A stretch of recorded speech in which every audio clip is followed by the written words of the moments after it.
Special train से रामेश्वरम धाम की तीर्थ यात्रा। आज ही अपनी सीट बुक कराएं त्रिपुरयात्रा.com पर।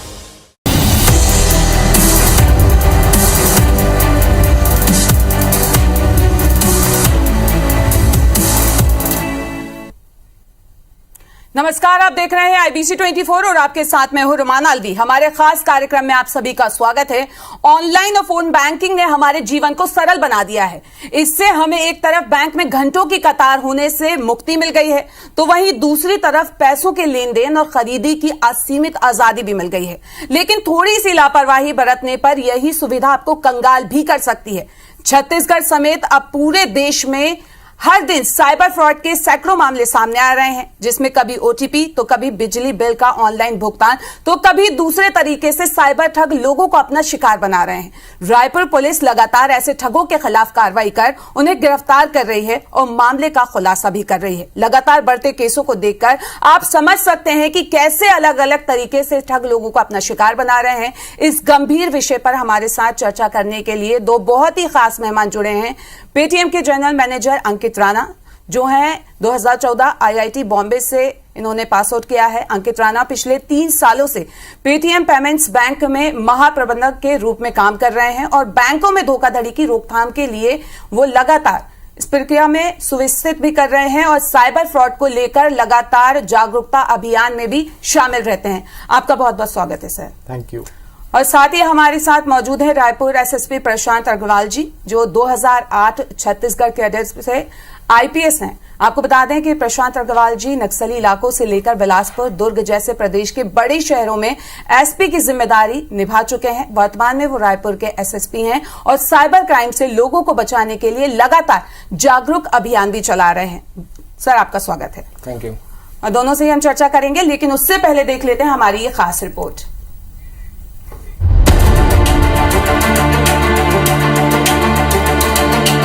साइबर ठगी या ऑनलाइन ठगी के मामले लगातार बढ़ते जा रहे हैं। लोग अपनी खून पसीने की कमाई को चंद पलों में गंवा देते हैं और कोई कुछ नहीं कर पाता। ठग ऐसा माइंड गेम खेलते हैं कि आम लोग उसमें ज्यादातर फंस जाते हैं और अपनी जमा पूंजी गंवा बैठते हैं। आपको ऐसे ही मामलों से रूबरू कराते हैं। पहले केस नंबर 1 में रायपुर पुलिस ने एक ऐसे कॉल सेंटर का पर्दाफाश किया जो लोगों को फोन पर चालान भरने के लिए कहते हैं, QR कोड भी भेजते हैं और डराते हैं कि पैसा न देने पर मामला दर्ज किया जाएगा। रायपुर के हितेश साहू के पास भी ऐसा ही फोन आया। 500 रुपए चालान के रूप में दिए। कुछ दिनों बाद चेक किया तो भुगतान हुआ ही नहीं था। ट्रैफिक पुलिस से बात की तो बताया गया कि QR कोड के जरिए भुगतान होता ही नहीं। ठगी का खुलासा होने पर पुलिस ने दिल्ली में डेरा डाला और तिलक नगर से मामले में कई दिनों की जांच के बाद value services private limited company के नाम पर चल रहे कॉल सेंटर से 2 युवतियों और 4 युवकों को अरेस्ट किया, जिन्होंने पूछताछ में बताया कि कुछ डाटा वेंडर से संपर्क किया और वेंडर से अलग अलग राज्यों के चालान का डाटा खरीदकर फर्जी चालान की ठगी शुरू की। केस नंबर 2 में वंदना ग्लोबल लिमिटेड कंपनी में कार्यरत वाइस प्रेसिडेंट गोविंद अग्रवाल के पास ठग ने कंपनी के MD गोपाल प्रसाद अग्रवाल की DP लगाकर व्हाट्सएप कॉल किया और व्यस्तता का हवाला देकर झांसा दिया और अमेजन के वाउचर 5.5 लाख रुपए के खरीदवाए। पैसे खत्म होने पर भी ठग और पैसे खर्च करने का दबाव बनाने लगा। जब पीड़ित को शक हुआ तो उसने अपने MD से बात की। मामले को लेकर MD ने कहा कि मैंने तो ऐसा कोई फोन नहीं किया। तब जाकर पीड़ित को ठगी का एहसास हुआ। केस नंबर 3 में ठग ने क्रेडिट कार्ड बंद करने को लेकर झांसा दिया। दरअसल रायपुर के विज्ञान कुमार जैन को फोन पर पहले क्रेडिट कार्ड की जानकारी ली गई, फिर क्रेडिट कार्ड बंद करने को कहा गया। साथ ही कहा गया कि फोन पर क्रेडिट कार्ड बंद करने के लिए एक OTP मैसेज आएगा, जिसे बताने पर क्रेडिट कार्ड बंद हो जाएगा। लेकिन जैसे ही पीड़ित ने OTP बताई, वैसे ही क्रेडिट कार्ड से 1,89,000 रुपए डिटेक्ट हो गए। ठगी का एहसास होने पर पुलिस से शिकायत की, जिसके बाद पुलिस ने दिल्ली से मुख्य आरोपी दिलप्रीत सिंह समेत 4 आरोपियों को गिरफ्तार किया। पूछताछ में ठगों ने छत्तीसगढ़ के साथ ही दूसरे राज्यों में भी ठगी की बात स्वीकारी है। केस नंबर 4 में रायपुर के बिजली विभाग से रिटायर अशोक साहू को ठगों ने शिकार बनाया। दरअसल कोरोना से पीड़ित अशोक के बेटे किशोर की मौत हुई थी। ठग ने SBI मैनेजर बनकर कहा कि बैंक मृत बेटे के खाते में मुआवजा राशि देगी, इसलिए खाता अपडेट करना होगा। खाता अपडेट के नाम पर ठग ने 15 दिनों तक बात की और OTP पूछकर 63,33,000 रुपए निकाल लिए। इस दौरान पीड़ित अशोक भी कोरोना पॉजिटिव हुए और ठीक होने के बाद बैंक पहुंचे तो ठगी का खुलासा हुआ। बता दें कि पीड़ित को रिटायर होने पर पैसे मिले थे। केस नंबर 5 में रायपुर के युवक को सोशल साइट पर दोस्ती और वीडियो कॉल कर अश्लील फोटो खींचने और वीडियो बनाकर ब्लैकमेल करने का मामला सामने आया। युवती ने युवक का वीडियो बनाकर वायरल करने की धमकी दी और 32,000 रुपए ठग लिए। युवती ने और पैसे की डिमांड की, जिससे परेशान पीड़ित युवक ने पुलिस की मदद की गुहार लगाई, जिसके बाद पुलिस ने जांच में युवती का इस्तेमाल हुआ नंबर फर्जी और मोबाइल किसी दूसरे के नाम से खरीदा हुआ पाया। लगातार बढ़ते साइबर ठगी के मामले को देखते हुए रायपुर में भी अभियान चलाया जा रहा है। इस अभियान के तहत प्रशासन लोगों को साइबर ठगी से बचने के उपाय बता रहा है। ये जो सुनो रायपुर अभियान है वो cyber awareness campaign Raipur police चला रही है। इसके माध्यम से हम लोगों का उद्देश्य है कि ज़्यादा से ज़्यादा लोगों को साइबर क्राइम के प्रति अवेयर करें, उन्हें बताएं कि वर्तमान समय में किस तरह का साइबर क्राइम हो रहा है, उससे बचने के लिए हमें क्या क्या करना चाहिए। साथ ही हम लोग इसके लिए अलग अलग कॉलेजेस, स्कूल्स, मॉल, जहाँ पे भी पब्लिक गैदरिंग होती है उन जगहों पे जा रहे हैं, वहाँ पे पॉम्पलेट का वितरण कर रहे हैं। साइबर ठगी को लेकर पुलिस के अधिकारी बताते हैं कि बैंक या कोई कंपनी का अधिकारी कभी भी आपके बैंक खाते, ATM, क्रेडिट कार्ड की जानकारी नहीं मांगेंगे। अगर कोई मांगता है तो आप समझ जाएं कि आपसे ठगी का प्रयास किया जा रहा है। साथ ही अधिकारी लोगों को किसी भी अनजान नंबर से आने वाले व्हाट्सएप या फेसबुक के वीडियो कॉल को रिसीव न करने की अपील भी करते हैं, क्योंकि यही छोटी सी लापरवाही आपको बड़ी मुसीबत में डाल सकती है। उम्मीद है लोग अपनी निजी जानकारी किसी से शेयर नहीं करेंगे और हमेशा सजग रहकर ठगों को ठेंगा दिखाएंगे। संदीप शुक्ला, IBC 24 रायपुर। और दोनों खास मेहमान हमारे साथ लगातार जुड़े हुए हैं। तो सबसे पहले SSP रायपुर हमारे साथ मौजूद है, तो उन्हीं से जान लेते हैं कि ये जो अभियान चलाया जा रहा है सुनो रायपुर, सर उसके बारे में बताइए कि वो क्या है अभियान पूरा।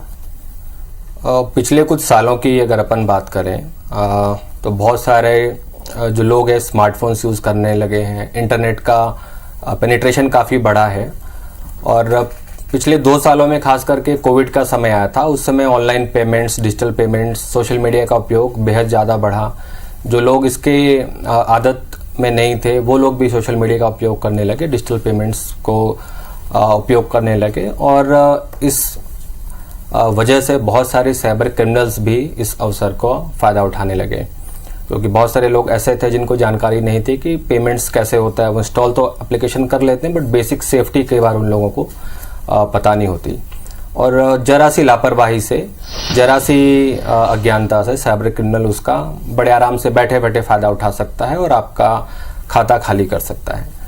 बिल्कुल। तो इन्हीं चीज़ों को लेकर के हम लोगों ने ये अभियान प्रारंभ किया है, जिसका नाम है सुनो रायपुर। और हम लोग इसके माध्यम से लोगों को बेसिक सेफ्टी टिप्स बता रहे हैं कि किस तरीके से आप अपना फ़ोन इस्तेमाल करिए, किस तरीके की चीज़ों के झांसे में आप ना आए और किस प्रकार ऐसे झांसे में आकर के अपना पैसा ना गंवाएं। लोगों को ये अवेयरनेस मैसेज पहुंचाने के लिए रायपुर पुलिस की टीम्स अलग अलग जगहों पे जा रही है। हमारे साथ रायपुर शहर के लगभग 400 वॉलंटियर्स जो एक्टिव सिटीजनरी है उन लोग भी मदद कर रहे हैं। उनको हम लोगों ने बेसिक ट्रेनिंग दी थी, तो वो भी हमारे साथ टीम्स मिलकर के शहर के अलग अलग हाउसिंग सोसाइटीज़ में, कॉलेजेस में, पब्लिक प्लेसेस में जा कर के लोगों को जानकारी दे रही है। और साथ में सोशल मीडिया के माध्यम से भी लोगों तक हम लोग ये मैसेज पहुंचा रहे हैं। बिल्कुल। तो हमारे साथ अंकित राणा जी भी हैं। आपसे जानना चाहेंगे कि वर्तमान में जिस तरीके के जो साइबर फ्रॉड हो रहे हैं एक्चुअली में वो कैसे होते हैं और क्या होता है उनमें। जी, तो आजकल जैसे डिजिटल पेमेंट्स बहुत ज़्यादा बढ़ चुके हैं, तो उसमें बहुत सारे तरीके होते हैं। एक तो आपका वॉलेट्स हो गया है, दूसरा आपका UPI पेमेंट आज के दिनों में बहुत ही ज़्यादा है। आप देखें कि किसी भी दुकानदार के पास आपके पास UPI का QR कोड होता है। तो फ्रॉड अलग अलग तरीके के होते हैं। कुछ लोग न्यू एज जनरेशन्स को टारगेट करते हैं, जैसे मान लीजिए इंस्टाग्राम हो गया, फेसबुक हो गया। तो आपको दिखेगा, इस पे आपको थोड़े वेबसाइट्स पे दिख जाएगा कि कोई आपको बहुत ही महंगा आइटम बहुत ही सस्ते दाम में मिल रहा है। तो आजकल का जो जनरेशन है वो इससे बहुत ही इन्फ्लुएंस हो जाता है, देखता है अच्छा मुझको ये प्रोडक्ट तो इतने कम दाम में मिल जाएगा तो चलो मैं इसको खरीद लेता हूँ।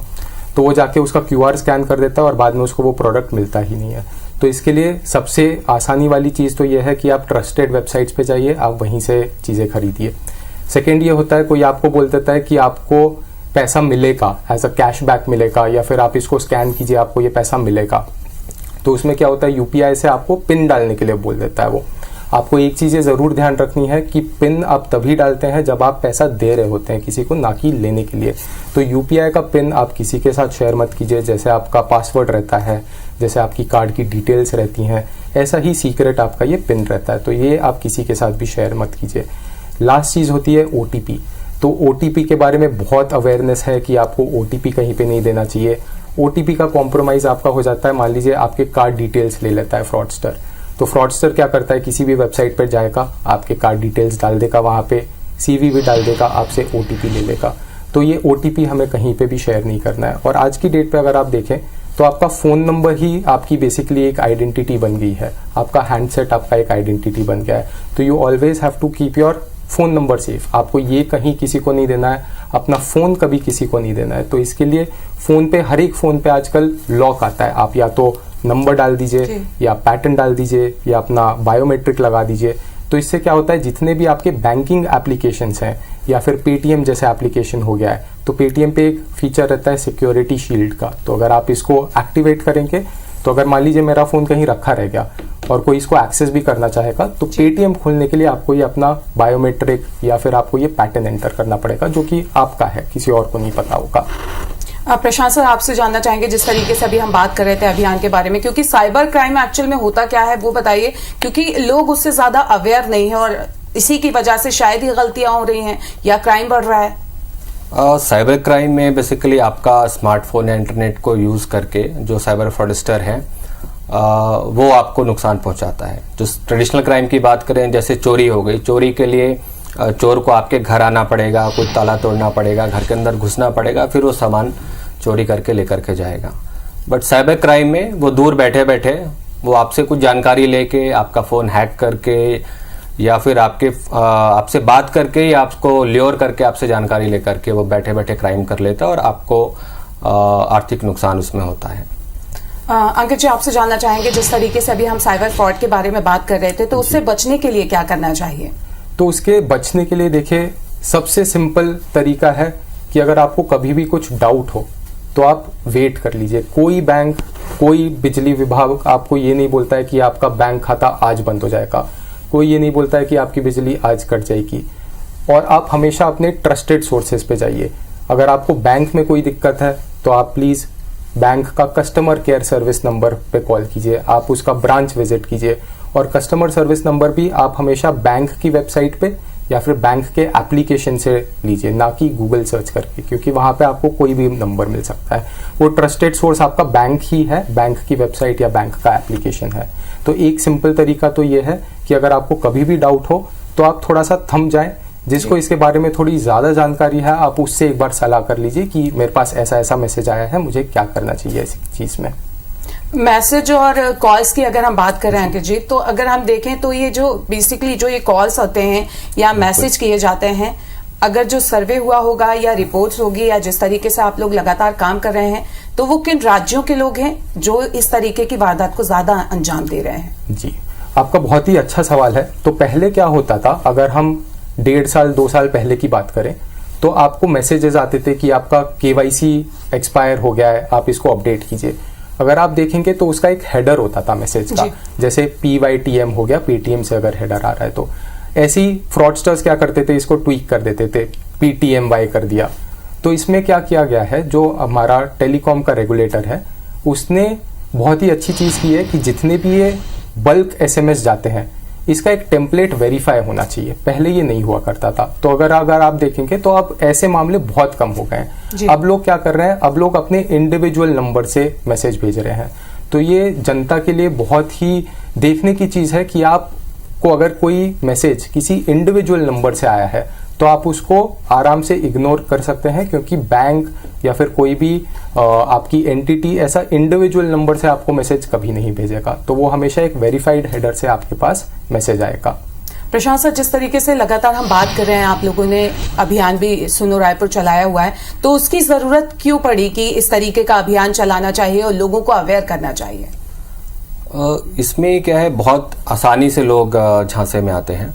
जो साइबर क्राइम की आप बात कर रहे थे, किस तरीके से होता है और कैसे बचना चाहिए, उसका एक सबसे बेसिक है जो हर एक क्राइम में, हर एक साइबर फ्रॉड में लगभग होता है कि कोई अनजान व्यक्ति आपको कॉल कर रहा है, आपको अप्रोच कर रहा है। हो सकता है आपको ल्योर दे किसी बात का कि आपकी लॉटरी लगी है और आपको हम प्राइज देंगे, आप इसके लिए रजिस्टर करिए, या फिर वो आपको कुछ ऐसी जानकारी भी दे सकता है जिससे आपको भरोसा हो। जैसे आपने मान लीजिए शॉपिंग करी है ऑनलाइन, तो कई बार वो डेटा बड़ी आसानी से क्रिमिनल्स को उपलब्ध हो जाते हैं, तो आपको जानकारी देगा कि आपने आज 20,000 की शॉपिंग करी थी, आप हमारे लकी कस्टमर हैं। तो उसको लोग कई बार बिलीव कर लेते हैं कि अच्छा ये तो सही जानकारी है, तो ये ऑथेंटिक सोर्स से कॉल आया होगा। बट हर ऐसे चीज में अगर कोई अनजान नंबर से कोई आपको लुभावना ऑफर आ रहा है, या फिर आपको कोई डर दिखा रहा है कि आपका केवाईसी अपडेटेड नहीं है, बैंक आपका कार्ड ब्लॉक हो जाएगा, या आपका बिजली बिल पेंडिंग है, आप अभी तुरंत रजिस्टर नहीं करेंगे तो आपकी बिजली आज ही कट जाएगी। तो यदि कोई अनजान नंबर से आता है तो उस नंबर पे सीधे भरोसा ना करें, वहां पे वेट करें, उसको दूसरे सोर्सेज से वेरीफाई करने की कोशिश करें। बिल्कुल सर, आपसे एक चीज ये भी जानना चाहेंगे कि न्यूड वीडियो फ्रॉड कॉल जो है उनका भी आजकल बहुत ज्यादा देखा जा रहा है कि लोग करने लगे हैं, तो अगर ऐसे कॉल्स आते हैं तो क्या करना चाहिए इनसे बचने के लिए? ये कुछ समय से ऐसा शुरू हुआ है। आपको एक वीडियो कॉल आएगा, वो वीडियो कॉल आपके फेसबुक मैसेंजर के थ्रू भी आ सकता है, या फिर आपके वो व्हाट्सएप वीडियो कॉल भी आ सकता है। और जैसे ही वो वीडियो कॉल आप उठाएंगे, सामने से जो साइबर क्रिमिनल होता है वो कुछ अश्लील वीडियो चला देता है, पोर्न वीडियो कुछ चला देता है, और जो आप उससे चैट जैसा जो दिखता है स्क्रीन पे, वो स्क्रीन की रिकॉर्डिंग कर लेता है और उसको फिर आपको ही भेजेगा, इस तरीके से प्रेजेंट करते हुए कि आप ये सेक्स चैट कर रहे थे, आप एक ही वीडियो सेक्स चैट कर रहे थे, और इस बात की वो धमकी देता है कि मैं ये वीडियो अपलोड कर दूंगा यूट्यूब में, या आपके फ्रेंड्स को भेज दूंगा, आपके फेसबुक फ्रेंड्स को भेज दूंगा। और इसमें जो विक्टिम है उसने कुछ भी नहीं किया होता है, वो टोटली इनोसेंट होता है, लेकिन उसको इस बात का डर रहता है कि वो किसको किसको समझाएगा कि उसने ऐसा नहीं किया है। उस स्क्रीन रिकॉर्डिंग में जिसमें कुछ देर आपका फेस होता है और सामने से एक अश्लील वीडियो होता है, उसको वो आगे और एडिट भी कर लेते हैं। तो इसमें लोग बहुत ज़्यादा घबरा भी जाते हैं और काफ़ी पैनिक करते हैं, उसको पैसे दे भी देते हैं जैसा सामने वाला मांगता है। जैसे ही आपने एक बार पैसा दिया तो वो फिर बात वहाँ पे ख़त्म नहीं होती। क्रिमिनल को लगता है कि हाँ ये विक्टिम फंसा है, तो वो उसको फिर दूसरे नाम से कॉल करता है कि अब मैं यूट्यूब से बोल रहा हूँ, आपका एक अश्लील वीडियो चल रहा है, ये तो बड़ी गलत बात है, आप इतने पैसे दीजिए तभी ये यूट्यूब से हटेगा, नहीं तो आपके खिलाफ और कार्रवाई भी हो सकती है। उन्हें साइबर क्राइम ब्रांच दिल्ली के नाम से भी फ़ोन आता है कि आपका इस तरीके का वीडियो चल रहा है जो कि गलत है। तो इसको बचने का बेसिक तरीका यही है कि कोई अनजान व्यक्ति आपको वीडियो कॉल क्यों करेगा, कोई अनजान व्यक्ति आपको वीडियो कॉल करता है उसे बिल्कुल ना उठाएं। अंकित जी, आपसे ये जानना चाहेंगे कि पहले ये होता था कि नंबर अलग आते थे, लेकिन अब ऐसा लगता है कि कोई आपका जानने वाला कॉल कर रहा है तो बहुत इजीली लोग कॉल उठा लेते हैं, रिसीव कर लेते हैं और उनकी बातों में आ जाते हैं, और इस तरीके से साइबर क्राइम जो है वो ज्यादा बढ़ने लगा है। तो उससे बचने के लिए क्या करना चाहिए? जी, तो ऐसे फ्रॉड होते हैं कि लोग क्या करते हैं, फेसबुक पे देख लेते हैं कि आपके कौन फ्रेंड्स हैं। आप फेसबुक पे टिपिकली लिख देते हैं कि मेरे मम्मी पापा ये हैं, दोस्त ये हैं, तो किसी दोस्त के नाम का एकदम ही सिमिलर फेक प्रोफाइल बना देंगे, फोटो सेम रख लेंगे, थोड़े बहुत पोस्ट सेम डाल देंगे, और फिर आपको मैसेज फ्रेंड इनवाइट भेजेंगे और मैसेज भेजेंगे कि ऐसा ऐसा चोट लग गई है किसी को, या आपके पापा को चोट लग गई है, वो हॉस्पिटल में है, मैं अभी आपसे बात नहीं कर पाऊंगा, तो आप क्या कीजिए, आप ये पैसे ट्रांसफर कर दीजिए। तो ऐसे में भी आपको घबराने की ज़रूरत बिल्कुल नहीं है। आप पहले कनेक्ट कर लीजिए किसी के साथ, कॉल पे बात कर लीजिए, देख लीजिए कि ये प्रोफाइल कितनी है, कब क्रिएट हुई है, और उसके हिसाब से आप अपना डिसीजन लीजिए। प्रशांत सर, आपसे जानना चाहेंगे कि 1930 जो टोल फ्री नंबर है वो जारी किया है, लेकिन उसके बारे में लोग अवेयर नहीं है और ना इतना ज्यादा उनको पता है, तो उसके बारे में थोड़ा सा बताएं। बिल्कुल, ये बहुत इफेक्टिव नंबर है 1930। ये सेंट्रल गवर्नमेंट का तरफ से जारी किया हुआ नंबर है, और जब भी कोई साइबर क्राइम हो, कोई इस तरीके का फ्रॉड हो, आप इस नंबर पे कॉल करें, या फिर cybercrime.gov.in वेबसाइट है, आप उस पर भी अपनी कंप्लेंट दर्ज करें। आप पुलिस में भी पैरेलली दर्ज करा सकते हैं, लेकिन इस टोल फ्री नंबर का और इस कंप्लेंट पोर्टल का फ़ायदा ये होता है कि ये पोर्टल पुलिस के साथ साथ जो बैंकिंग सिस्टम्स है उनके साथ जुड़ा होता है, जो पेमेंट गेटवेज है उनके साथ जुड़ा होता है, और जो टेलीकॉम कंपनीज है उनके साथ जुड़ा होता है। तो जिस खाते में पैसा गया, आपने फ्रॉड में बताया, तो वो इमीडिएटली कई बार वो पैसा अकाउंट होल्ड हो जाता है, और फिर आगे की जो पुलिस प्रोसीडिंग्स है, FIR है, तो आपका एटलीस्ट पैसा रिकवर होने में हेल्प मिलती है। तो बहुत इफेक्टिव नंबर है, इसको सभी को जानना चाहिए 1930। अंकित जी, आपसे ये भी जानना चाहेंगे क्योंकि अभी हमने देखा जिस तरीके से कि कॉल पे हो रहा था फ्रॉड, और अब क्या होता है व्हाट्सएप पे मैसेज किया जाता है डीपी किसी भी मतलब एसपी एसएसपी बड़े अधिकारी की लगा के, और उससे भी ठगी की जा रही है। लोग आसानी से बातों में भी आ जाते हैं, पैसे ट्रांसफर कर देते हैं और उसको कंटिन्यू करते रहते हैं। तो उससे बचने के लिए क्या करना चाहिए?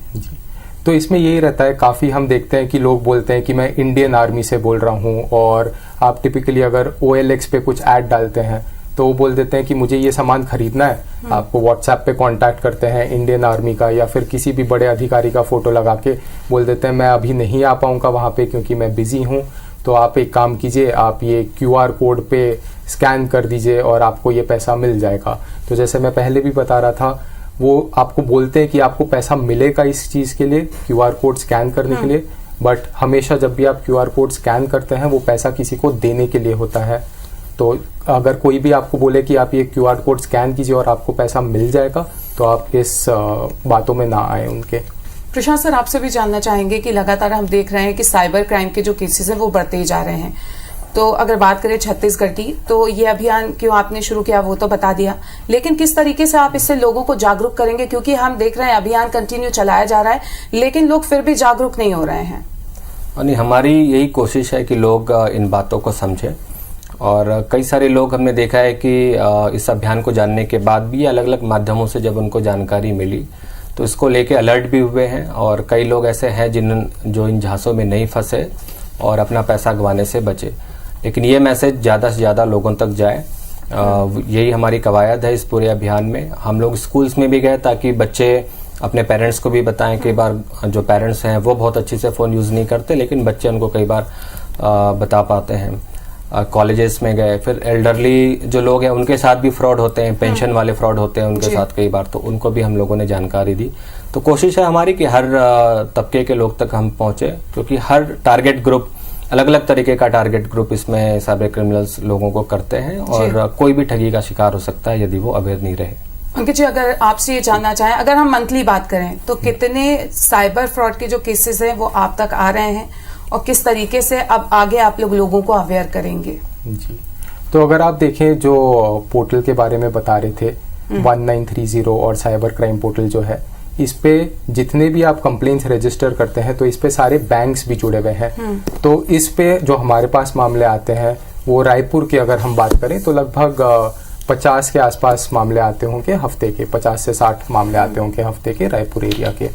तो इसमें क्या होता है, सबसे पहले आप जाइए, आप कॉल कीजिए 1930 पे, या फिर आप इस पोर्टल पे जाके अपनी कंप्लेंट दर्ज कीजिए। तो इससे क्या होता है, ये जो जिस भी बैंक में या जिस भी पेमेंट गेटवे के थ्रू ये पेमेंट हुआ है उसको इन्फॉर्मेशन मिल जाती है और वो तुरंत इसके ऊपर एक्शन कर सकते हैं। मान लीजिए पैसा एक बैंक से दूसरे बैंक में भी चला गया, तो ये इन्फॉर्मेशन उसी पोर्टल पे अपडेट हो जाती है और सामने वाले बैंक को ये दिख जाता है। तो इसमें क्या होता है, किसी को एक दूसरे से बात करने की जरूरत नहीं है, इसी पोर्टल पे सब कुछ सभी बैंक्स को दिख जाता है और आपका पैसा बहुत ही कम ड्यूरेशन में लोग रोक सकते हैं अगर किसी भी स्टेज पे ये पैसा किसी भी बैंक को दिखता है तो। हाँ, सर कुछ मैसेज देना चाहेंगे आप व्यूअर्स को जो देख रहे हैं इस टाइम अभियान से रिलेटेड? बिल्कुल, 2-3 पॉइंट्स बस मैं और बताना चाहूँगा जी। एक तो अनजान नंबर से जो आता है उस पर भरोसे नहीं करने के लिए मैंने बात कही। उसके अलावा जो उनका तरीका होता है क्रिमिनल्स का, वो आपको कभी कभी कुछ ऐप्स इंस्टॉल करने बोलते हैं, जो आपको उन्होंने कम्युनिकेशन में ले लिया। तो अगर आपको कुछ एप्लीकेशन इंस्टॉल करने बोलते हैं तो बिल्कुल ना करें। मोस्टली वो ऐसे एप्लीकेशंस होते हैं जो कि आपके फ़ोन का पूरा एक्सेस फ्रॉडस्टर को दे देते हैं। AnyDesk, team viewer, quick support, इस टाइप की एप्लीकेशन है जिससे आपका फ़ोन हूबहू क्रिमिनल को दिखने लगता है। फिर उसको आपसे बार बार OTP मांगने की भी दरकार नहीं पड़ती, तो उस चीज़ से बचें। लिंक से यदि कोई अनजान नंबर से आपको आया है तो उस लिंक को क्लिक ना करें। मोस्टली उस लिंक से कोई आपके फ़ोन की इन्फॉर्मेशन सामने वाले को मिलने लगती है या फिर उससे हैक होने का डर रहता है। तो इस तरीके की चीज़ों से बचें। और यंगस्टर्स के लिए एक फ्रॉड आजकल काफ़ी कॉमन सा है जो है इंस्टेंट लोन ऐप फ्रॉड, जिसे हम लोग कहते हैं। 5,000 10,000 का आसानी से लोन उनको उपलब्ध हो जाता है। इंस्टेंट लोन ऐप्स होते हैं। तो लोन ऐप्स इस तरीके से काम करते हैं कि आपने फ़ोन में इंस्टॉल किया, आपके फ़ोन के सारी फ्रेंड लिस्ट, कॉन्टैक्ट्स और फ्रॉडस्टर के पास चले गए। आपने लोन 10,000 का लिया, लेकिन फिर वो आपसे 20,000, 30,000, 50,000 तक वसूलने लगेगा और आपके फ्रेंड्स को, आपके रिश्तेदारों को मैसेज करेगा कि इसने लोन लिया है, ये नहीं पटा रहा है, और गंदे मैसेजेस भी करेगा। तो वैसे लोन एप्लीकेशन से भी बचना चाहिए। अंकित जी, आप क्या बोलना चाहेंगे? जी, जो कहा गया है एकदम सही है कि आप ऐसे एप्लीकेशंस डाउनलोड मत कीजिए, जी। आप ओटीपी किसी को मत दीजिए अपना, आप अपने नेट बैंकिंग के क्रेडेंशियल्स किसी को मत दीजिए। तो ये बहुत ही सिंपल सी चीज़ें हैं और दो चीज़ें के ऊपर फ्रॉडस्टर्स खेलते हैं, या तो वो हो गया फियर, भय, या फिर आ गया आपका ग्रीड जो कि है लालच। तो आप इन दो चीज़ों से बचिए। अगर आपको कोई भी मैसेज ऐसा मिलता है तो आप वेट करिए थोड़ा, जिसको इसके बारे में थोड़ी ज़्यादा जानकारी है आप एक बार उनसे कंसल्ट ज़रूर कर लीजिए। बिल्कुल, तो काफी अच्छी एडवाइस यहाँ पे आप दोनों ने दी साइबर क्राइम से बचने के लिए, और आप दोनों का हमसे जुड़ने के लिए, हमसे बातचीत करने के लिए बहुत बहुत शुक्रिया। Thank you.